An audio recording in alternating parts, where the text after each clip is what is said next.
Bueno, les comentaba, mi nombre es Cecilia, acá estoy con Analía y Laura, que está en otra cajita. Estamos acá en Trenquelauquen, provincia de Buenos Aires. ¿Querés que pongamos el...?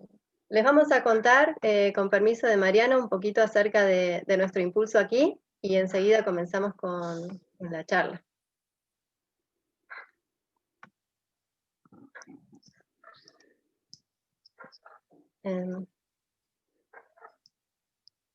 Bueno, somos una asociación civil sin fines de lucro, que a partir del año 2017 empezamos a juntarnos familias, mamás, papás, educadores y también voluntarios en torno a esta propuesta de educación, a esta mirada, esta forma de mirar el mundo y particularmente interesados en la pedagogía, con el sueño de poder tener pronto un espacio educativo en Trenquelauquen con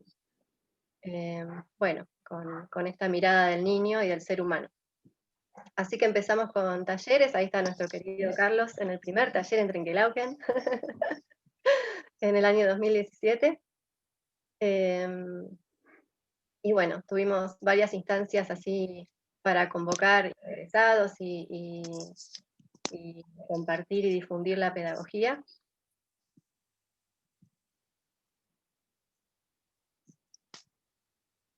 Y bueno, al tiempo nos animamos a empezar a llevar lo que estábamos aprendiendo a pequeños grupos de niños y empezamos a ofrecer espacios para compartir con pequeñitos. Y bueno, al tiempo nació fuertemente el deseo y la proyección de un jardín de infantes. Y bueno, eso fue en el 2018, así fue que en el 2019 nos aprobaron nuestro proyecto, buscamos un espacio, convocamos educadoras interesadas en ser parte, y bueno, así nació nuestro nivel inicial con orientación Waldorf, que se llama Panaderos al Viento. Y bueno, empezamos este año, así que tuvimos unos días de clases y luego continuamos nuestro trabajo con las condiciones que nos proponía la situación, y bueno, tratando de transformar y de encontrarle el huequito a lo que estaba sucediendo, así que con un montón de desafíos, pero bueno, aquí estamos y seguimos acá convocando y bueno, seguimos adelante, mirando al año que viene y al futuro que queremos. Bueno, muchas gracias. Ese gracias tiene que ver con primero a Mariano, acá a todas las compañeras y compañeros de este impulso, y a todos ustedes que se suman a este espacio. Para nosotros estas charlas están siendo súper enriquecedoras y inspiradoras. Ahí está Natalia, otra de nuestras compañeras. Perdón que te mencione, Nati. Así que bueno. No sé, me parece que Mariano, si estás de acuerdo, bueno, le demos arranque a la charla. No sé si Mariano está en Stuttgart, Alemania. Él es sacerdote de la comunidad de cristianos y licenciado en ciencias físicas. Hasta un año y medio estuvo acá en Argentina haciendo un trabajo enorme social, trabajando con jóvenes y bueno, y también dentro de la comunidad de cristianos. Mariano, por supuesto, agrega lo que consideres en relación a... y bueno, podemos arrancar, si les parece. Creo que las preguntas se pueden ir dando según cada uno lo sienta y quiera expresarlo. Con mucho gusto. Gracias, Ceci. Gracias, Ana, también. Sí, ahora estoy acá en Alemania desde hace un año y medio más o menos, trabajando también aquí. Ahora en la formación de sacerdotes es mi nueva tarea. Y tratando de colaborar en la medida en que se puede con algunos temas en el universo de habla hispana para que haya material de intercambio, para que los grupos se muevan, para que no se estanque, para que las preguntas encuentren recorridos sensatos para ser elaborado y entre todos. Muchos estamos colaborando, Charlie y tantos otros de los que están aquí, que muchos no conozco, me encantaría ir conociendo, ya se dará. Estamos haciendo una red muy poderosa cada vez más. Y esto es algo que me alegra un montón, y aprovechando estos elementos tecnológicos para por lo menos animarnos a mover y ver qué pasa, cómo responde el entorno. Esta charla tiene como tema la relación entre el individuo y el grupo. Me gustaría decir de una manera dinámica, cómo se conforman mutuamente. No una descripción más bien, si se quiere, como una foto espacial, un grupo hecho de individuos que están todos allí adentro, sino el grupo como una entidad que no existe si no están los individuos. No como una entidad preexistente a los individuos. Ahora me voy a referir un poquito a eso cada vez más. Sino los grupos que recién empiezan a ocurrir cuando los individuos se juntan. Hay de los dos tipos. En un ratito nos ocupamos de eso. Pero me gustaría empezar por un síntoma de nuestra época. Perdón para los que escucharon otras charlas, lo estoy repitiendo mucho porque me parece muy ilustrativo. Si ya lo escucharon, no dañe tampoco, ¿no? Volver a escucharlo. Y es el siguiente elemento. Durante, sobre todo, los primeros meses de aparición de esta oleada pandémica informativa, hubo una de las palabras que se repitió mucho en los medios de comunicación y en los espacios de intercambio, y fue la palabra riesgo. Hubo varias de estas palabras famosas. Vieron que hay cada tanto palabras que se ponen de moda. Bueno, esta es una de las palabras que se había puesto de moda, riesgo. La palabra riesgo es muy poderosa. Cuando uno la escucha, se produce una especie de alerta ante un peligro, ante una situación que puede traer algún daño. El punto es que el factor que producía el riesgo era, por un lado, un supuesto virus o alguna causa de una enfermedad que ponía a los individuos en riesgo de enfermarse, de morir. Y se fue transformando el discurso de tal manera que el factor de riesgo dejó de ser el virus y pasó a ser el individuo mismo. Cada persona se transformó en un factor de riesgo para los demás. Y este fue una especie de cantito que se reprodujo poderosamente en los medios. Cada individuo es un factor de riesgo para los demás. Y si una persona se identifica con esta idea, empieza a tomar recaudos desde su buena voluntad para no ser un riesgo para otros, con todas las consecuencias del caso, el aislamiento, etc. El punto es que el metamensaje de todo esto puede leerse también, mira qué interesante, un individuo es capaz de infectar a un grupo. La capacidad del individuo de ser un factor de transformación del grupo se describió en su faceta, digamos, peligrosa.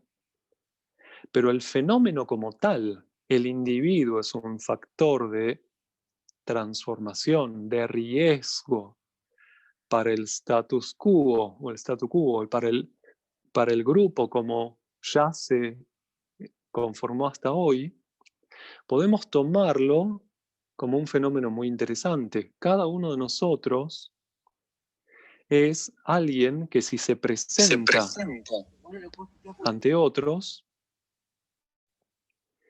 puede brindarles algo que transforme lo que pasa entre todos. No solo eso, sino que el mensaje fue: el grupo es hipersensible al individuo. Y entonces cuando me di cuenta dije, buenísimo, quiero serlo.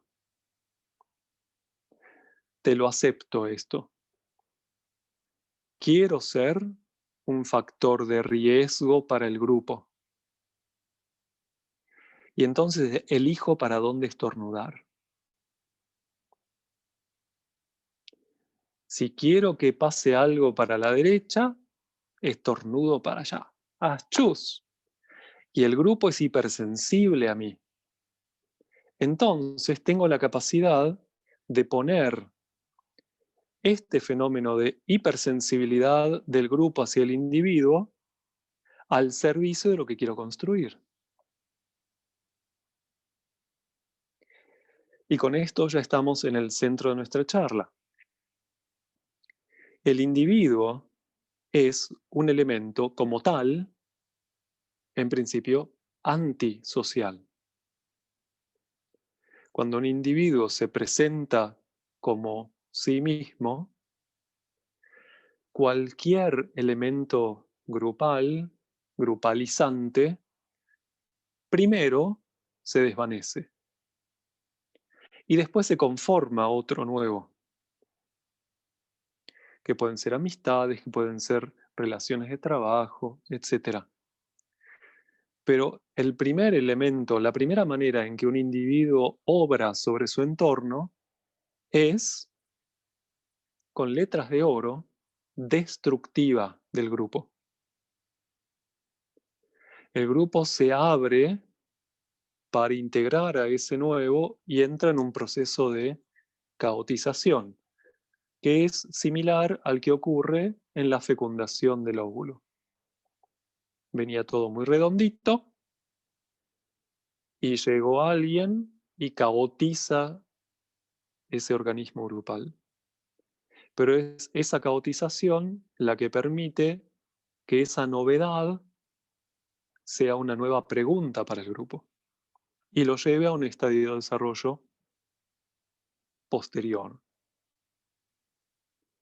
Es decir, estamos en una época en que los grupos ya no tienen esa cualidad gestante del individuo, como eran las tribus, por ejemplo, o las iglesias hasta no hace tanto, o ciertas organizaciones estatales, donde el grupo, la identidad grupal, educa la identidad del individuo. Y el individuo va a ser un representante del grupo cuando sea portador de esa identidad grupal. Ser un griego. No importa el nombre del individuo. La identidad es ser un romano, un griego, lo que sea. En este momento, en nuestra época, la humanidad recorrió muchos caminos ya, y el individuo se fue emancipando, se fue separando de esa identidad grupal heredada y busca caminos propios. Y en ese recorrido conquista la soledad. Ole, no dije libertad todavía. La soledad conquista primero. Aprende a ser un solo, un suelto, un soltero. Una vez me acuerdo que di una charla para jóvenes con el título Libre y suelto no es lo mismo. Vieron que se juega, ¿no? Hola, ¿cómo estás? Suelto. Bueno, todavía. Este estar suelto trae un montón de experiencias al individuo, entre otras, la posibilidad de anhelar el encuentro con otros. La pregunta es, ¿para qué? ¿Para qué busco yo el encuentro con otros? ¿Para satisfacer mi incomodidad de estar solitario y perder la sensación de estar suelto? ¿O voy en pos de un anhelo personal, totalmente individual, descubierto en mi soltería, que resuena con la de otro? Y empieza a aparecer un nuevo elemento grupal, un nuevo tipo de identidad grupal, que no viene del pasado como grupo, sino a través del individuo libre, liberado, que encuentra en otro individuo suelto una afinidad, una resonancia. Y ocurre una especie de investigación mutua. ¿Qué es lo que nos acerca? Y puede ser que estas dos personas descubran que tienen ideales en común, que tienen búsquedas que quieren compartir. Y allí aparece este nuevo tipo de grupo, que ya no es un grupo donde el individuo gana identidad, sino que toma identidad de los individuos. El grupo ya no es un grupo paterno-materno del individuo, sino que es hijo de los individuos. Y el contenido, la identidad de estos grupos consiste en aquello que buscan juntos. Por ejemplo, hey, estaría buenísimo hacer un jardín Waldorf en Trenquelauquen. ¿Te parece? Sí, a mí me parece, lo vengo pensando también. Qué interesante, allí se juntan nuestras voluntades. Todavía no sabemos cómo lo queremos hacer, pero sabemos que lo queremos hacer. Y en ese encuentro, o a través de ese tipo de encuentro, se inicia un recorrido de exploración conjunta del mundo y de estos ideales, y a través de ese diálogo entre estos ideales y el mundo, se va desarrollando efectivamente el día a día de la realización de un proyecto así. Y se va construyendo cada día. Es un permanente proceso de aprendizaje, sobre todo cuando luego se van a seguir incorporando buscadores, portadores de voluntad propia al impulso. Estamos en el tema, ¿no? Entonces, lo que tenemos es un nuevo desafío grupal a nivel humanitario. Es algo muy nuevo en la humanidad. Este tipo de grupos no lo encontramos ya incluso en el siglo XIX no se encuentran todavía. En el XX empiezan a aparecer y ahora es pan de cada día. Este tipo de calidad en el encuentro. Lo que une a las personas empieza a ser lo que queremos y no lo que heredamos. Y como no tenemos experiencia humanitaria en este tipo de grupos nuevos, estamos torpemente dando los primeros pasos. En este sentido es que no necesitamos frustrarnos si no nos sale. Es muy natural que, siendo la primera vez que la humanidad construye este tipo de grupos, estemos recién descubriendo cómo funciona. Por lo tanto, lo que necesitamos es un cierto coraje para ese proceso de aprendizaje grupal, soltando la, ¿cómo se podría decir? La compulsión para lograr una identidad grupal parecida a la que dejamos atrás. Seamos todos amigos y familia y nos va a ir bien.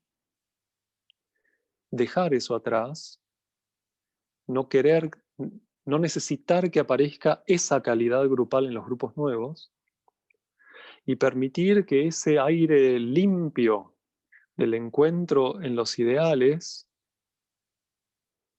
se transforme en la identidad grupal y no el empastarse en simpatías y antipatías. Tiene cierta cualidad profesional, me gustaría decir, este tipo de grupos nuevos, porque son de la voluntad. Se muestra la salud de estos grupos en la madurez de la relación de los individuos con su propia voluntad. Dicho de otra manera, en la no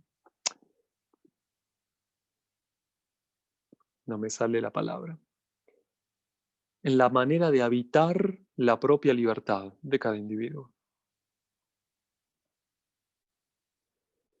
Este habitar la propia libertad es lo que le permite a ese individuo ser aprendiz en la vida. Y ese conjunto de aprendices que se han reconocido como compañeros de camino en pos de una tarea es lo que va a permitir paso a paso ir construyendo el organismo social. Es un proceso orgánico, no es un proceso de modelado. No es un modelo que se instala, que se pensó en el escritorio y se realiza de molde en la vida, sino que estos grupos nuevos van creciendo a través del proceso de encuentro. Se van organizando, es decir, van surgiendo órganos de ese organismo que van necesitando o que van respondiendo a las necesidades concretas que la vida muestra.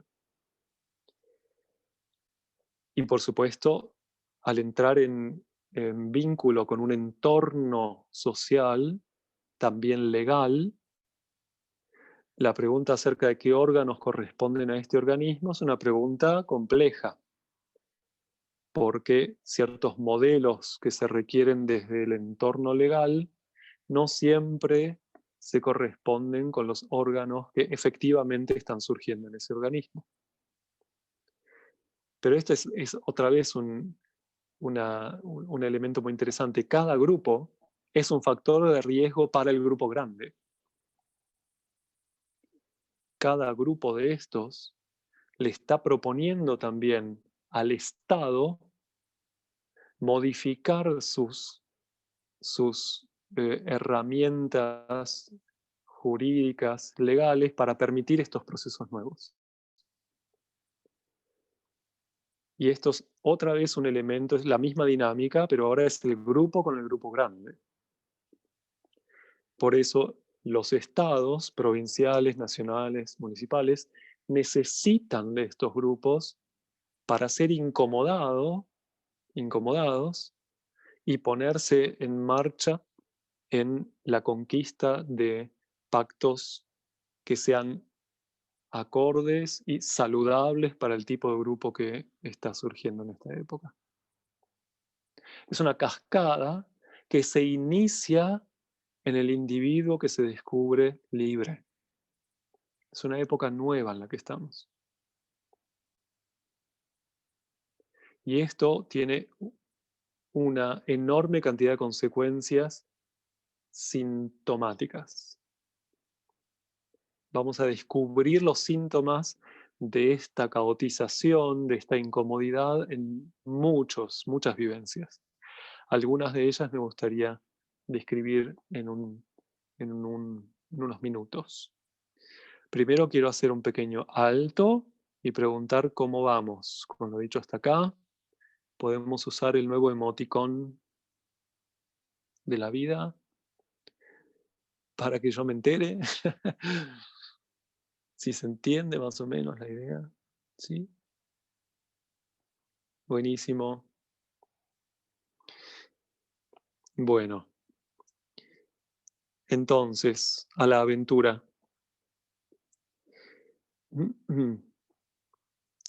El individuo es un factor de riesgo para el grupo y cuando el grupo percibe a ese individuo, entra en un proceso de transformación, incluso de muerte como grupo, porque pierde su identidad antigua y va a conquistar una nueva identidad. No es más una familia, es, no sé, nos pasa todo el tiempo en esta época, que un día nos damos cuenta que entre hermanos no sabemos quién es el otro. Se va desvaneciendo la identidad familiar y con las mismas personas vamos a la conquista de una nueva identidad, de un nuevo tipo de encuentro. ¿Qué es lo que vos querés en la vida? Ah, no somos iguales. O, ¿en serio vos también? Mirá, qué lindo. Ahora, además de hermanos, somos compañeros de camino, etcétera. Y esa calidad se va construyendo con otros también. Es más una hermandad que, no sé cómo describirlo, habría que ir intentándolo, ese nuevo tipo de vínculos. Son muy fuertes, muy existenciales. Y así comienza una época donde la identidad grupal proviene de la voluntad del individuo que queremos juntos. Entonces estos grupos tienen como identidad la explicitación de una tarea. Y la explicitación de esa tarea es lo que va a ser el núcleo para el encuentro de todos los que sigan viniendo. ¿Qué queremos hacer juntos?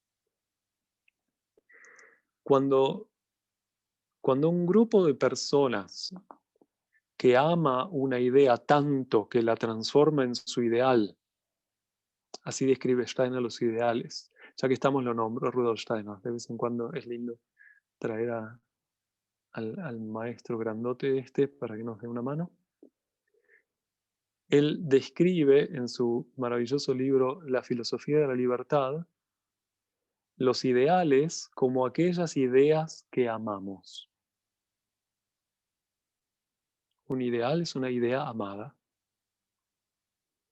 Entonces, cuando nos encontramos entre personas por resonancia en nuestros ideales, no nos encontramos por un amor entre las personas, sino que nos encontramos por un amor a través de la idea.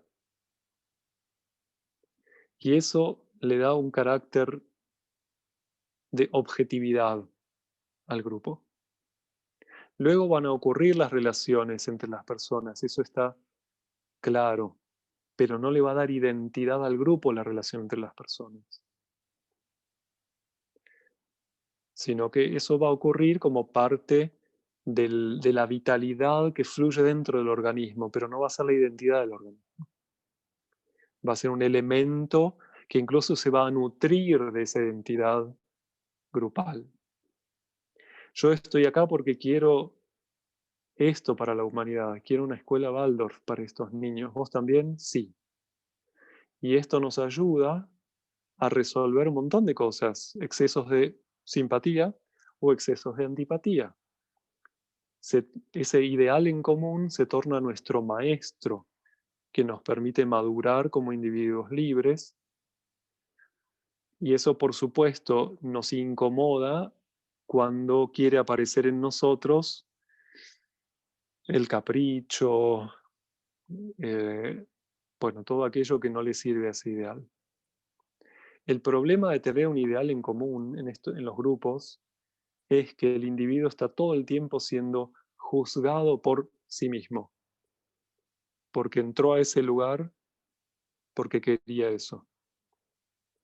Y cuando no le sirve a ese ideal, es el ideal mismo el que lo pone en evidencia. Y esto genera a veces tironeos interesantes, que son justamente parte de lo que estos grupos son capaces de elaborar. Si no tuvieran esa identidad central en el ideal, no habría capacidad de elaboración de esas bajezas, porque serían el único criterio. Lo simpático me gusta, lo antipático no. Y con eso terminó. Pero como yo me confieso a ese ideal, le otorgo a ese ideal el derecho de educarme. No a la otra persona, a mí mismo, por amor a ese ideal. Me veo todo el tiempo en el espejo de mi voluntad libre, y mi voluntad libre no me deja pasar muchos caprichitos. Es estricta, si uno se acuerda de lo que quería. Esto pasa mucho cuando uno descubre verdades. Todo lo que no es verdad cae rápidamente ante la aparición de esa verdad. Todo lo que en uno es mentira se desvanece cuando esa verdad se hace consciente otra vez. Y eso duele porque en gran parte somos mentira.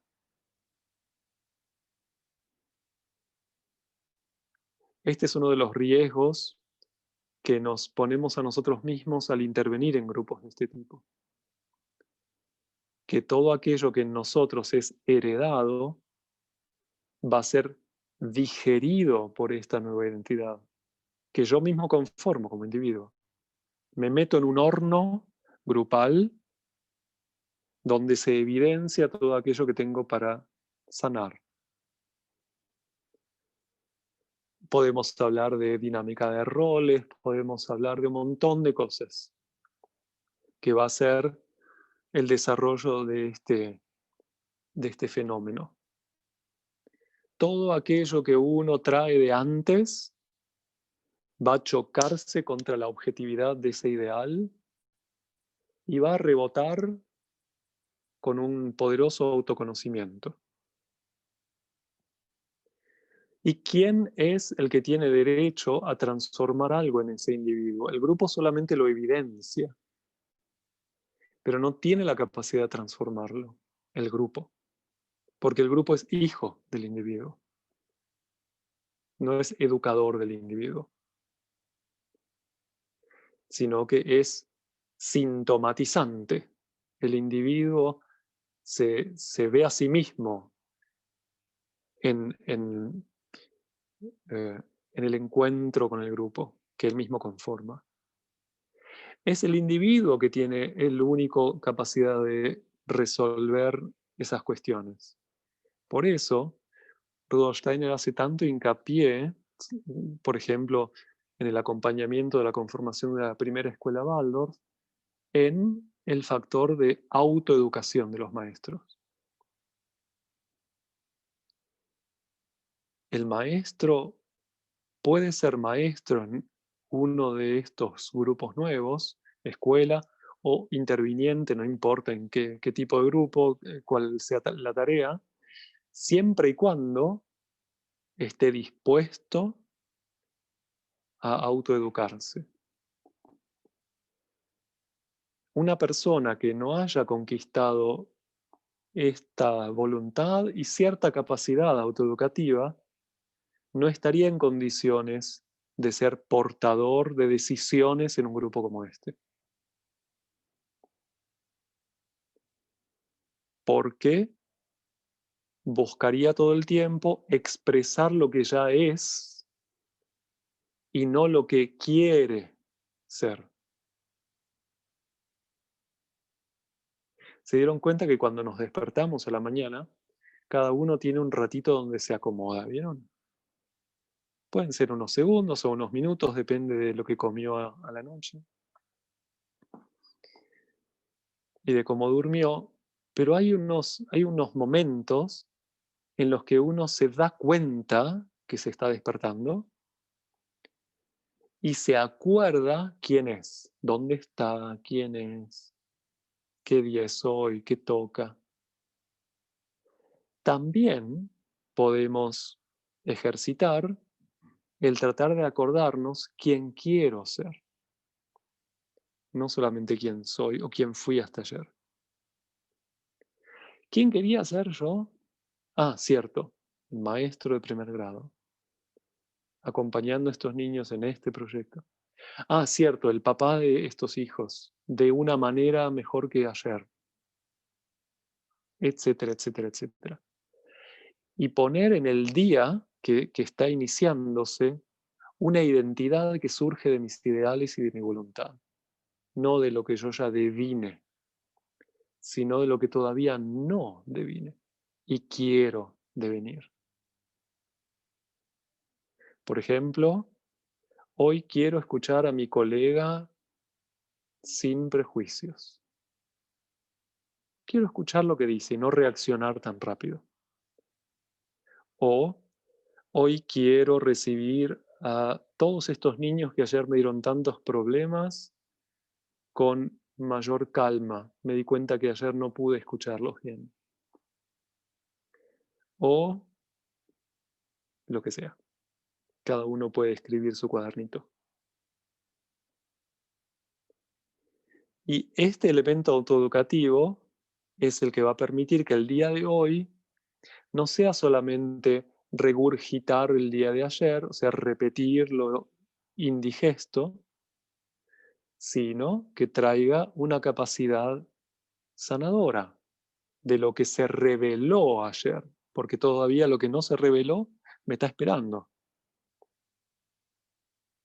Así funciona el destino, no muestra todo a la vez, va mostrando síntomas. Y el que está a la vista es el que podemos abarcar. Y cada vez que vamos abarcando uno tras otro, surge el siguiente, porque el proceso de salud es largo y estamos en esta construcción grupal nueva, sanando un montón de cosas que provienen de las identidades grupales antiguas. Psicología 1, digamos. Proyectamos en los demás un montón de cosas no resueltas, etc. El tema es que como el otro nos lo rechaza, porque no es mi mamá, entonces lo veo. Y tengo a disposición ese elemento para la autoeducación. Entonces tenemos individuos que quieren algo juntos.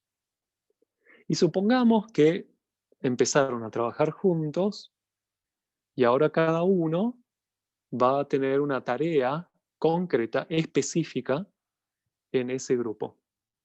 Un maestro de primer grado, un papá de primer grado, porque los padres forman parte también del grupo de voluntad, o lo que sea, portero, podemos describir todas las tareas que se llevan adelante en cualquier proyecto.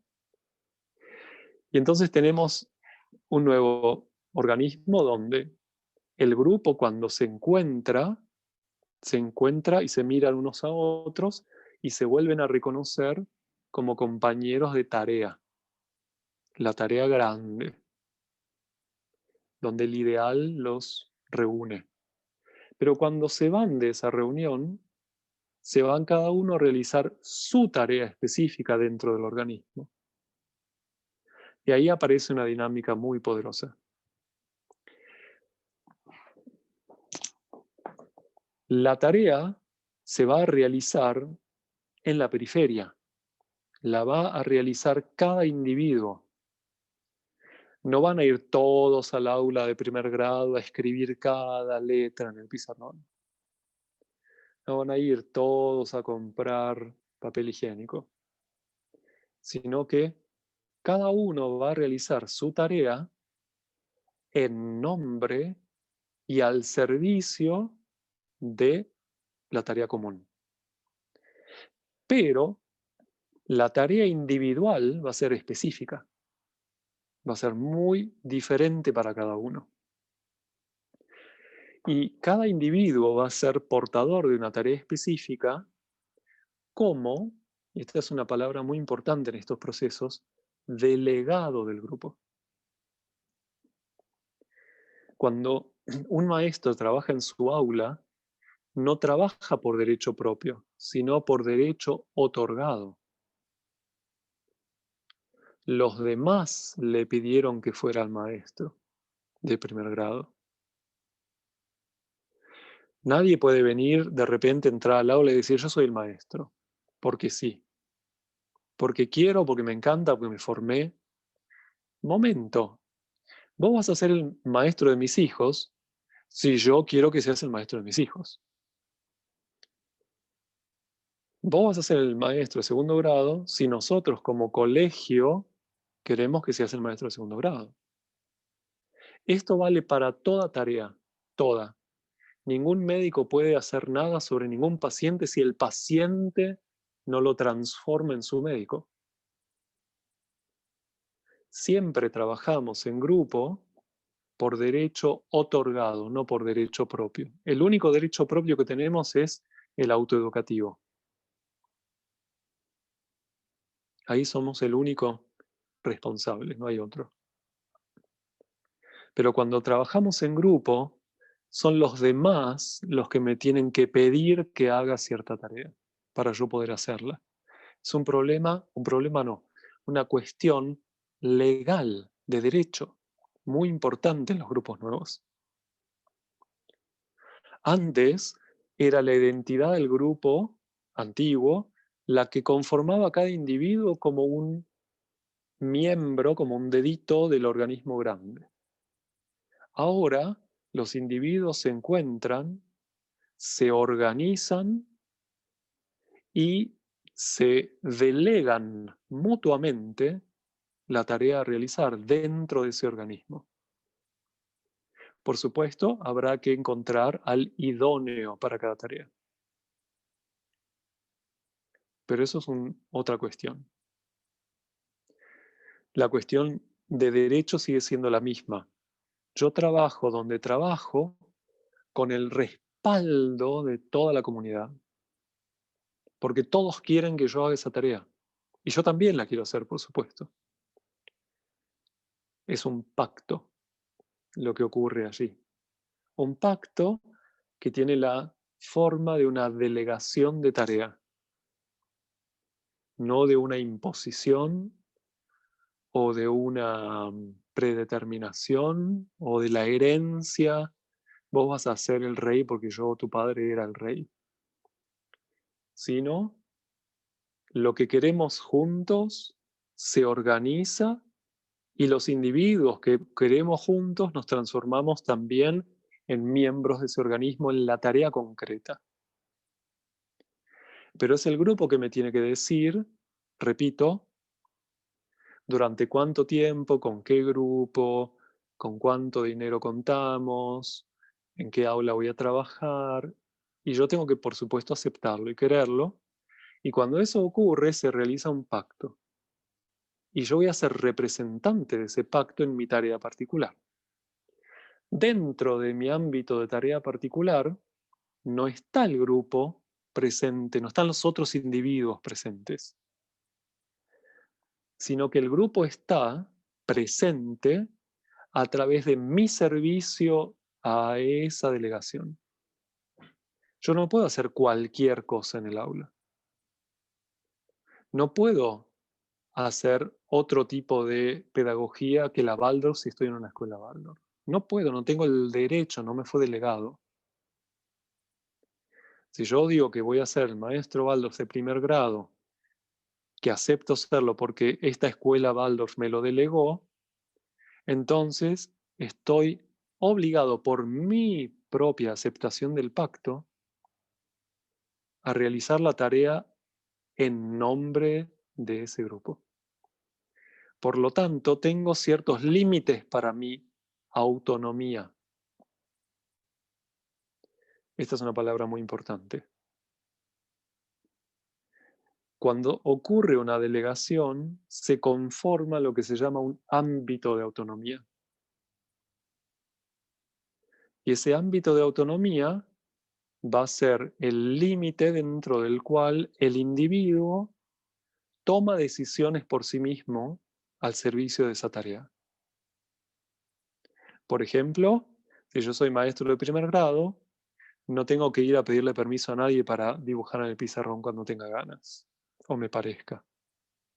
Pero no puedo ser maestro de segundo, soy de primero. Y no puedo venir a la hora que se me ocurra, tengo que venir a la hora pactada, etc. Todo eso es lo que se llama el límite del ámbito de autonomía. Pero es importante que esa frontera sea muy clara para que el individuo efectivamente sea libre dentro de su ámbito de autonomía.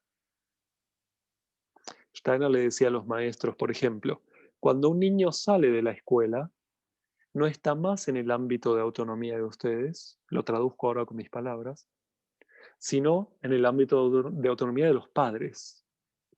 Por lo tanto, ustedes no tienen nada que decir sobre lo que pasa ahí afuera. Es un asunto de los padres. Ustedes no son regentes de ese ámbito. Por eso Steiner les decía, hablen con los padres para poder generar acuerdos y que cada uno pueda obrar en su ámbito de autonomía con total libertad. Y a los padres, queridos padres, no tienen nada que decir sobre lo que pasa en el aula, sobre lo que tenga que pasar en el aula. Es un tema de los maestros. Que ustedes entreguen a sus niños a esos maestros significa que ustedes acordaron los límites del ámbito de autonomía. No acordaron lo que pase dentro de ese ámbito de autonomía. No pueden decirle al maestro que dibuje con tiza rosa o amarilla si no lo acordaron antes. Es un tema del maestro. Sí pueden decirle, maestro, llega a las 8 porque yo te estoy esperando ahí con mi niño. Eso está acordado como límite del ámbito de autonomía. Estos acuerdos que describen la frontera del ámbito de autonomía se llaman criterios generales. Los criterios específicos son los que elige el individuo ahí adentro. Y por supuesto, va a ir viéndose cuál es el resultado de ese trabajo autónomo y de acuerdo a ese resultado va a crecer la confianza o va a decrecer la confianza en lo que pueda pasar ahí adentro. Y habrá que ir resolviendo paso a paso lo que devenga del trabajo libre en el aula y en la casa. En ambos casos es crianza. Por eso, repito, Rudolf Steiner hizo tanto hincapié en el diálogo entre padres y maestros, para que pueda crecer de manera natural esa confianza y que unos puedan entregar al niño, al otro, con total apertura. Y siempre me gusta describir, para ilustrar este fenómeno, una situación que nos podemos tratar de imaginar, que me gusta llamarla el pase de mano. Ese momento en que llegamos a la escuela con nuestros hijos y espera el maestro allí. Entonces, el niño mira a los padres, mira al maestro o a la maestra y se siente cuidado, querido, acompañado, guiado por semejantes titanes.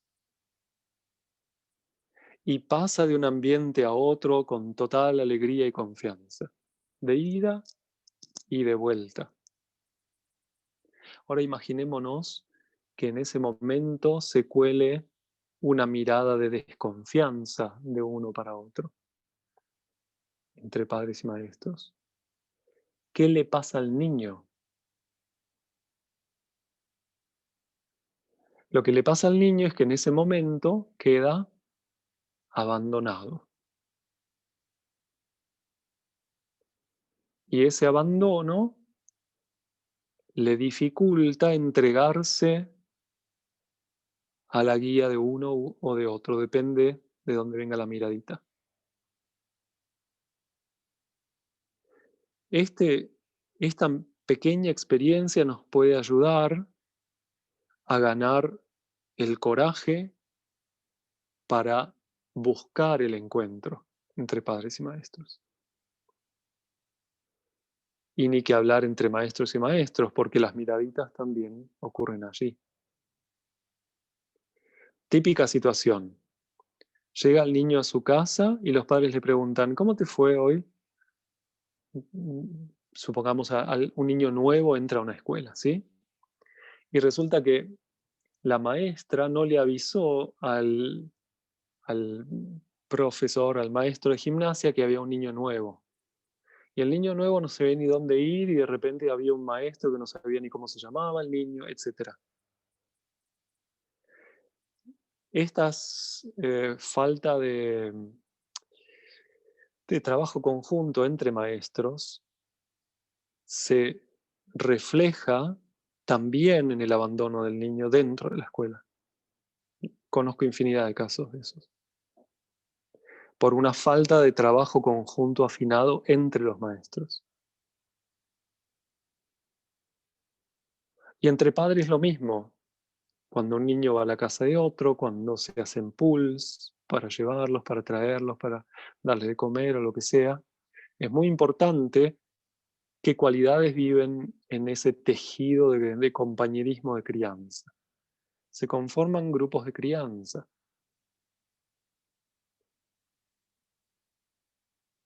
¿Vamos bien?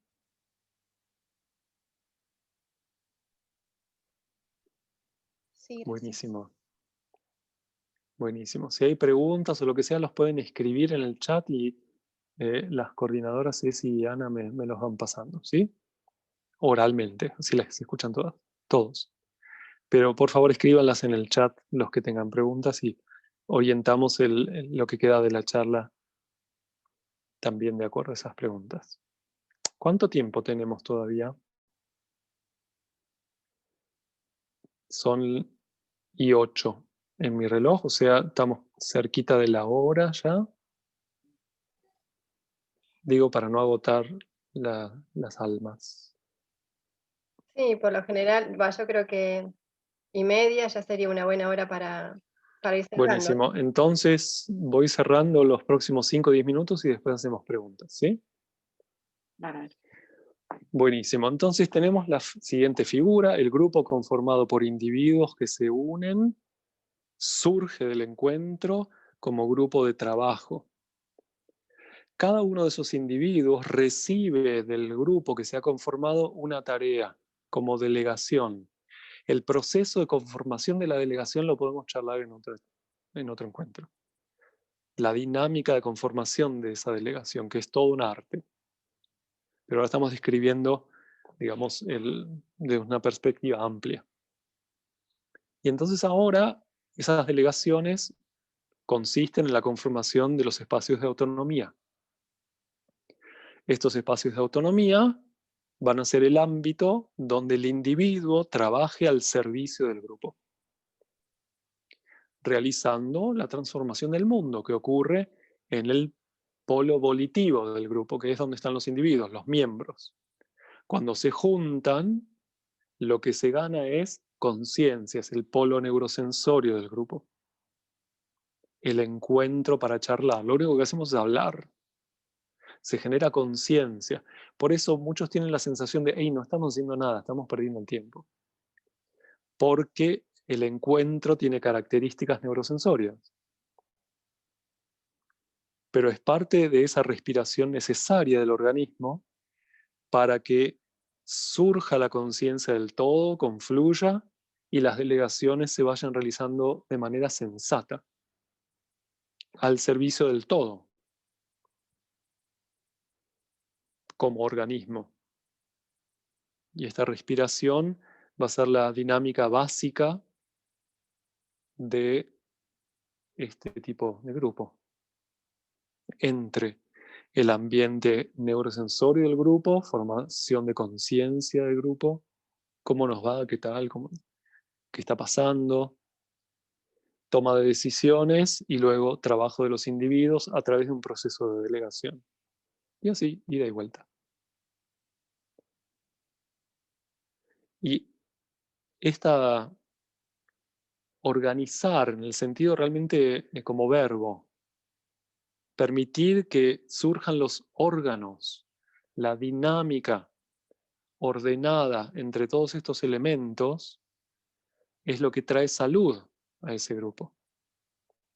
Es el equivalente a nuestra esfera rítmica, la que compensa las exageraciones neurosensorias o volitivas. Ese vaivén, que tiene que ver con la esfera de los derechos, de los pactos,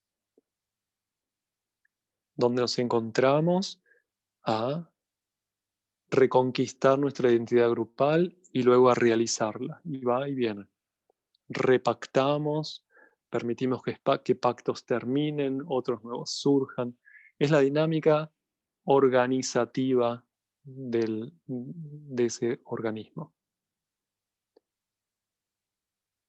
Y en el polo volitivo, donde el individuo transforma el mundo, es donde se va a irradiar, así decía Steiner, la calidad vincular que exista en el grupo cuando se encuentra. Él lo decía así, el desarrollo, en particular de una escuela, va a depender de las Perdón, cualidades que Mariano, vivan. ¿podés repetir? Sí, lo repito y lo desarrollo un poquito. Steiner decía entonces que el desarrollo de la escuela, organizativo de la escuela, depende de la calidad de los vínculos en la reunión de los integrantes. Por ejemplo, de los maestros, la reunión de maestros. ¿Qué cualidades viven en el polo neurosensorio se van a mostrar en el desarrollo de la tarea de los individuos, independientemente de que cada uno sea un genio en lo que hace? Porque los niños viven dentro del organismo, no dentro del polo de cada individuo. Se nutren del ambiente del organismo como tal, no solamente de lo que pasa dentro del aula. Para los que quieran profundizar en este tema, pueden ir a buscar los 3 tomos de los así llamados coloquios pedagógicos, que de a poquito se van traduciendo. No sé si están los 2 primeros ya traducidos. El primero está seguro, se tradujo hace un par de añitos.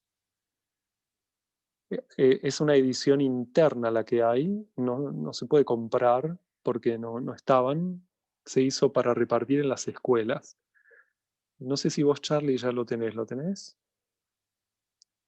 Los coloquios pedagógicos, ¿no? Pídanlos, por favor, a la gente de los seminarios pedagógicos o donde haya colegas de algún lado. Pídanlo. Es muy importante. Los 3 tomos son la compilación de charlas que tuvo Rudolf Steiner con los primeros maestros durante los primeros 3 años de la escuela, semana a semana. E iban digiriendo el proceso organizativo de la escuela. No existía antes la escuela. La estaban le estaban permitiendo que crezca, que surja. Y ahí iban charlando todos los temas que aparecían concretos. Son joyas esas charlas. Perdón, Mucho de Mariano, lo que... Sí, creo que hay traducidos el primero nada más, que es puede ser. el estudio del ser humano, después está el metodológico didáctico y los coloquios pedagógicos. Si es ese al que te refieres. No, no es ese. Hay una edición de Editorial Antroposófica que lleva el título Coloquios Pedagógicos, pero eso no es. Por eso digo, lo que hay es una edición interna, sí es una traducción de trabajo para las escuelas que se entregó en PDF. Pídanla y si no la consiguen, me la piden a mí. ¿Sí? Pero es lindo que se la pidan entre colegas. Si no la consiguen de última, me la piden, yo la tengo también. ¿Sí? Y los que puedan leer alemán, quizás estén en inglés también, búsquenlas. Son 3 tomos grandotes, no es finito. Son 3 años de charlas entre Steiner y los maestros. Es muy, es muy lindo ver cómo los problemas de aquel momento son los mismos que tenemos hoy. Mal de muchos, consuelo de tontos, sí, no va por ese lado, sino es interesante ver cómo los síntomas de este nuevo tipo de grupo ya aparecían en aquel momento. Estamos en la misma situación. Todos somos pioneros en este tipo de proceso. Y no sé si hay mayor alegría que poder estar haciendo este tipo de procesos en este momento en la humanidad, con todas las dificultades que eso tiene. Por sabernos en espacios de trabajo plenos de sentido, además. Saber que es una huella sanadora, el esfuerzo por realizar esto que nos resulta a veces tan difícil. Así que si alguno se había desanimado, por favor, cacheteese un poquito y recuerde que somos factores de riesgo. Querramos serlo. Y me gustaría terminar otra vez con la frase, ya que estamos, que surgió al principio, de Wilhelm Ernst Barkhoff, uno de los fundadores del GLS Gemeinschaftsbank, del Banco Comunitario Antroposófico Alemán, que dice así: el miedo ante un futuro que tememos, solo podemos superarlo por medio de las imágenes del futuro que queremos. Queda decir amén, ¿no es cierto? Bueno, quizás hasta acá hoy de exponer, y por ahí podemos ir hacia un momento de aclaraciones o preguntas, y lo dejamos abierto para alguna charla en el futuro, lo que no se pueda resolver hoy.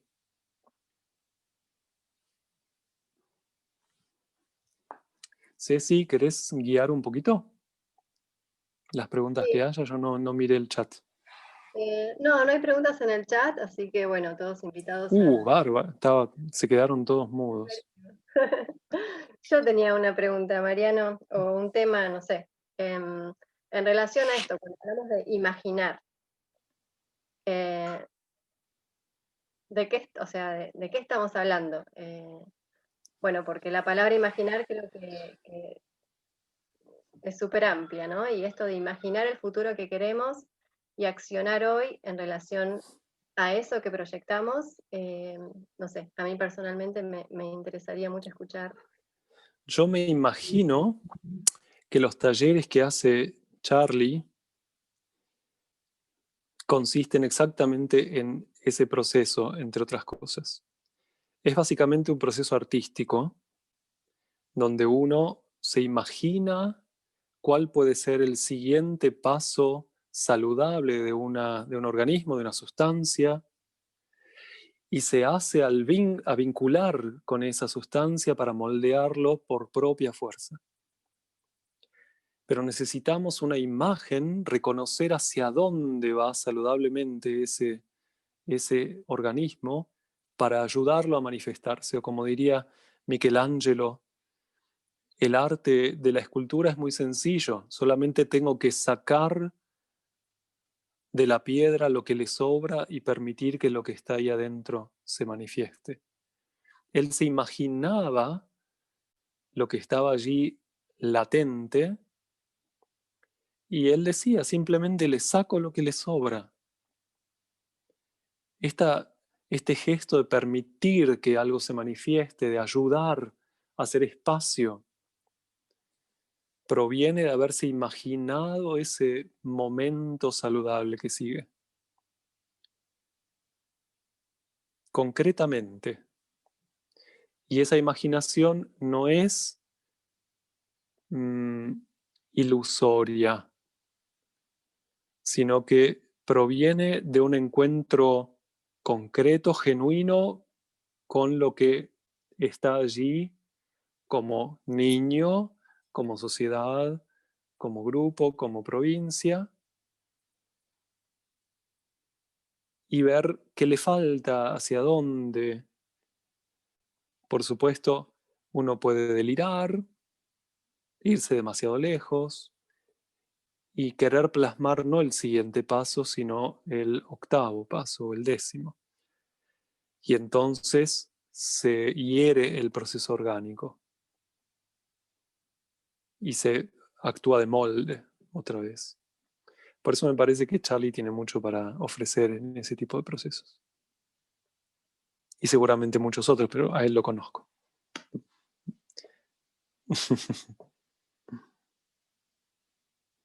A eso me imagino que se refiere Wilhelm Barkhoff también con esta frase. Una imaginación creativa, concreta, sensata, que permita que se exprese el momento siguiente del niño, el momento siguiente de la escuela, el momento siguiente propio. Y me viene esto de acercarse al niño. Bueno, cuando hablamos de niños, hablamos de acercarnos al niño para que puedan dar sus siguientes pasos, no de esperar de algo. Bueno, gracias. Con mucho gusto. Una pregunta que hace Victoria. Primero pregunta algo concreto, ¿cuál es el GA de los coloquios pedagógicos que mencionaste? ¿Necesitas esa información? 300 y algo, me parece. Tengo que mirar, no me acuerdo. Bueno, después pero lo en alemán se llaman die Lehrerkonferenzen. Conferencias se llaman las reuniones en alemán. Conferencias, las reuniones de maestros, así de sencillo. Si me esperan 30 segundos, lo busco y les digo. ¿Sí? Tienen 10 segundos, ya vengo.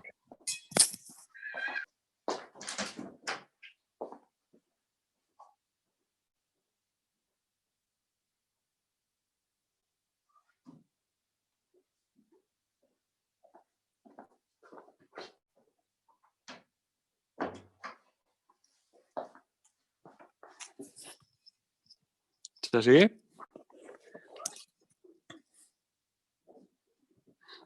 Son gorditos, ¿ven?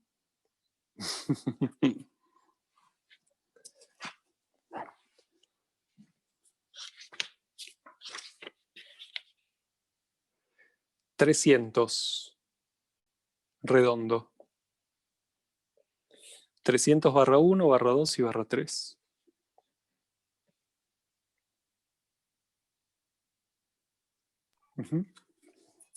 Gracias. Con mucho gusto. Acá pregunta Victoria, ¿cuál es el ¿cómo se puede sanar una escuela cuando no se ha formado de la manera que describes? Tenemos unos ruiditos acá atrás, no sé si se oyen. Ningún problema. ¿Sabés qué? Ceci, no escuché el verbo. ¿Cómo se puede, qué, una escuela cuando no se forma así? Sanar. Sanar. Bueno. ¿Vieron cómo hacen los médicos que cuando se acerca a un paciente le preguntan ¿dónde le duele?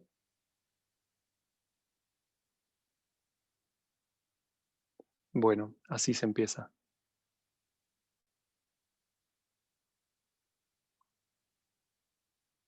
Y después hay que ver qué tipo de proceso es necesario, pero para un proceso de salud es necesario un buen diagnóstico también. ¿Dónde le duele? Tener el coraje de encontrarse con lo que duele, con lo que no sale, describirlo y saber que ahí está el llamado de atención y la potencia para el desarrollo orgánico saludable de ese grupo. Mirar lo que no sale sin problema. Yo siempre digo, y también en la comunidad en Buenos Aires, cuando estaba trabajando y ahora acá en la coordinación del seminario, necesitamos grupos, órganos del organismo que sean capaces de portar dolor. Si no estamos dispuestos a que nos duela, entonces no vamos a detectar cuáles son los puntos de germinación donde están surgiendo órganos nuevos, donde hay órganos que están necesitando morir dentro del organismo, etc. Necesitamos gremios, es una mala palabra, no es una buena palabra, pero grupos, órganos dentro del organismo que sean capaces de mirar lo que sucede y de portar dolor y encauzarlo en los procesos adecuados. Normalmente son, como se viene dando, uno de los grupos es la comisión directiva, otro de los grupos es el grupo de finanzas y otro de los grupos es el grupo de maestros. Suelen ser los 3 ámbitos portadores de dolor. Después cada grupo tiene sus subámbitos, pero en nombre del proyecto grande, hasta donde voy teniendo la experiencia, estos son los 3 ambientes donde confluye el dolor. Positivamente hablando. Donde se detecta qué es lo que está necesitando el proceso.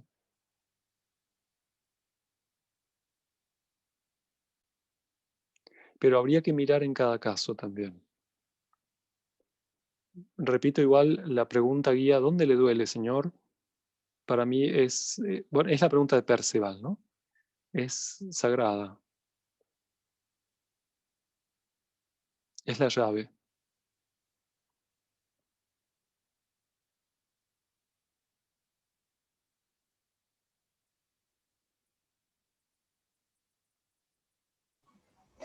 Yo tengo una pregunta.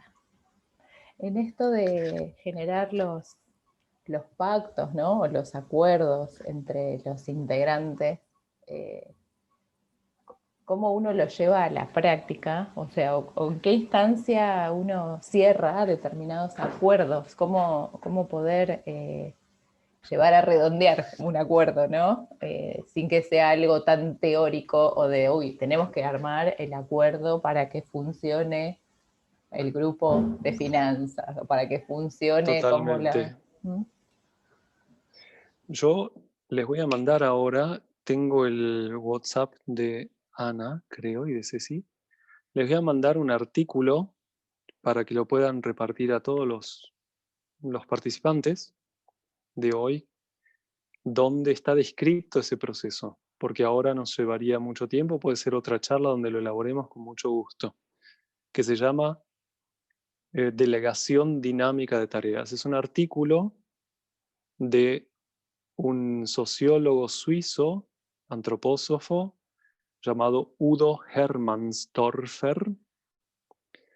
Él creó una institución que se llama Caminos hacia la Calidad, pero en alemán, Wege zur Qualität, que asesora instituciones de todo tipo en este tipo de procesos e investiga.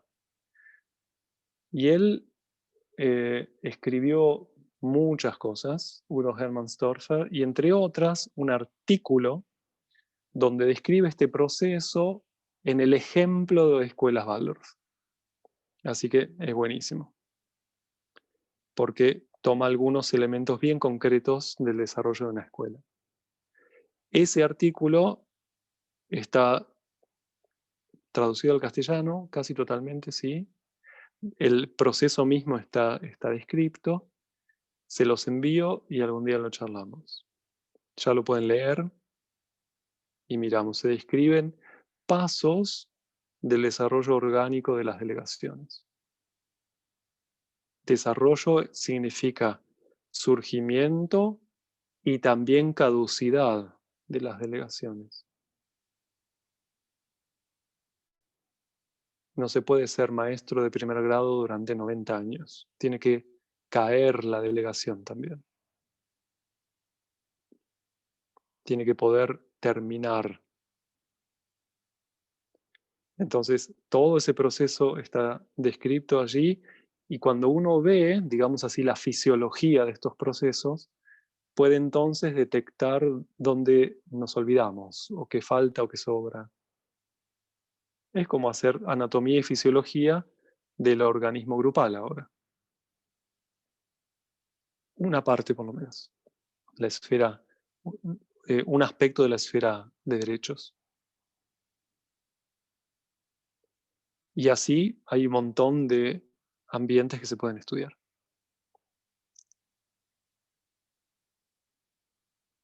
Pero bueno, por lo menos hay un material para ir estudiando y reflexionando. Es un lindo texto que se puede trabajar en los grupos. Ese. E ir viendo cómo nos va con esto. Es muy importante, cuando se estudia no hay que intentar resolver problemas. Hay que solo estudiar. Porque si no se pasa como molde al trabajo. Hay que permitir que eso se digiera y surja como una capacidad de observación del grupo después. No trasladarlo uno a uno. Lo digo antes que... Porque muchas veces uno agarra textos y los usa como si fuese una receta directamente, ¿no? No, anatomía y fisiología se va a transformar en una capacidad de detectar qué está pasando en los procesos. Permitir que madure, que decante ese estudio. Bueno, que estén muy bien. Adelante con los estornudos para todos lados.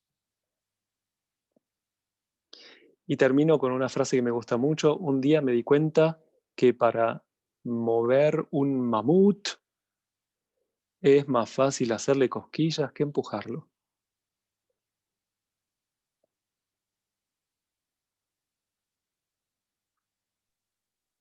Así que busquemos los espacios sensibles del mamut y hagamos cosquillas. Y van a ver que si hacemos rítmicamente cosquillas, el mamut danza.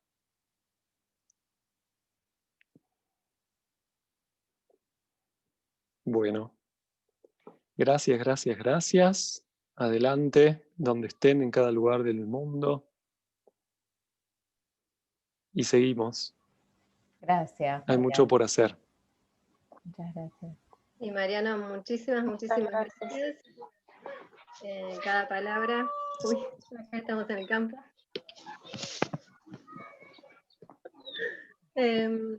Cada palabra, bueno, para revisarse y seguir adelante, revisarnos.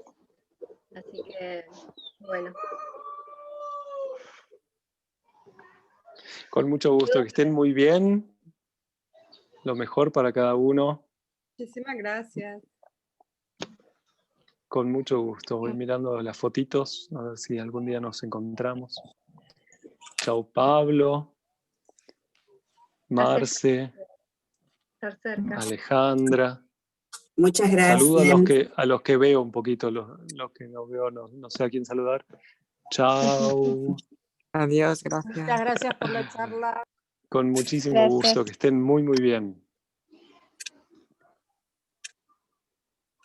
Bueno, gracias a todos por sumarse, especialmente Mariano. Saludos por allá. a Silvina, a los chicos. Mando. Gracias, gracias. Chao, chao.